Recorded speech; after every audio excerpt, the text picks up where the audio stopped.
And speaking of practice facilities, the Nets practice facility was closed also. It reopened today after being closed, sources told Woj. The Nets also had two players, Spencer Dinwiddie and DeAndre Jordan, saying that they have tested positive for COVID-19.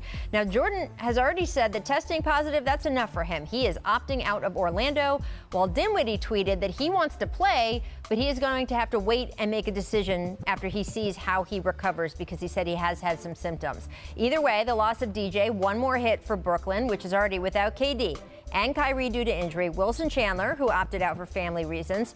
So, Brian, how should a guy like Joe Harris, who is an unrestricted free agent, if he gets injured, could be putting his future in jeopardy, or Caris LeVert, who has a significant injury history, how should they handle going forward?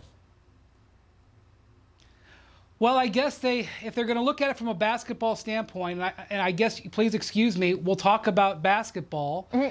It's a great opportunity for them, because it's a great opportunity for Joe Harris, and expected to be a tight market to increase his value.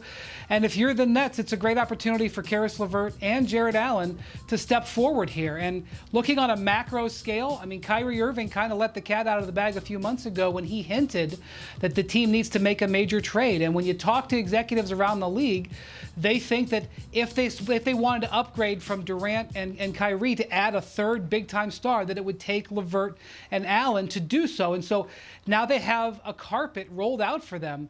But, you know, it's hard to focus on that right now. Maybe it will be easier after everybody gets in, as you mentioned, and basketball becomes the focus. But that is an opportunity. There is a silver lining to this, if you want to look at it that way. Yeah, I think so too. But hold on, look. You don't have Kyrie, you don't have KD. They're out for the year. You know, you lose your core players in Dinwiddie and DeAndre Jordan. So you have to look at this. If you're the Nets, you're looking at this as an evaluation period. You know, they probably weren't going to win in the playoffs anyway with the group that they're bringing out there. So you use this time in these 8 games and possibly the playoffs, if they, you know, were able to stay in the playoff mix, to evaluate players, to bring up their value, like you said. So, you know, this could be writing on the wall. Maybe these guys shouldn't come. This is a great opportunity for the Nets, like I said, to improve their stock, you know, see who they're going to keep going into the summer, who they're going to trade, and moving forward. So, you know, it's a win-win for the Nets. Well, we'll see. I mean, we just showed the video of the guys dancing on the bench. It's going to be very lonely soon. It's going to be like one guy dancing a jig by himself. It's going to be very sad. With all these questions surrounding the Nets roster, it prompts an interesting discussion about 9th place in the East, right? The Wizards. Coming into all this, the math did not give Washington much of a chance to even reach a play-in game, much less the actual playoffs. But now, well, they'll still be without John Wall, who is still injured, and Davis Bertans, who is opting out. But Bradley Beal is going. And take a look. The Wizards are only 6 games back of the Nets, only 5.5 games behind the Magic in the East, and you only need to be within 4 games of the 8th spot to trigger a play-in game. So, Paul, do you think the door is opening up for the Wizards?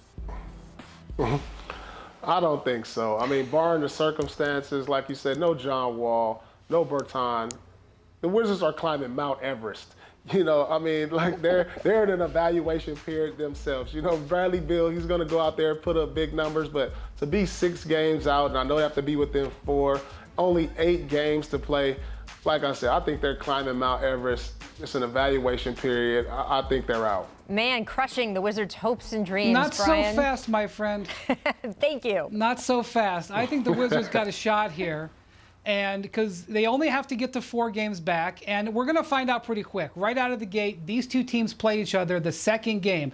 The Nets come out and they play the team directly behind them, Orlando first, and then Washington second.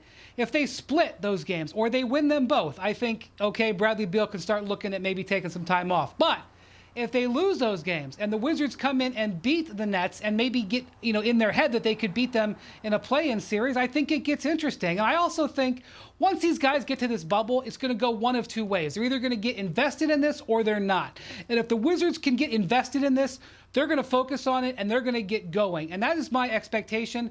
We're going to find out fast. And the early schedule, you didn't think Nets Magic or Nets Wizards is going to be a big game. Guess what? It is. It will be an important game. Yeah, I mean, look, remember the way Washington has worked this whole season. The offense has been spectacular. The defense has been spectacularly bad. So we'll have to see what happens there. Thanks for watching ESPN on YouTube. For live streaming sports and premium content, subscribe to ESPN+.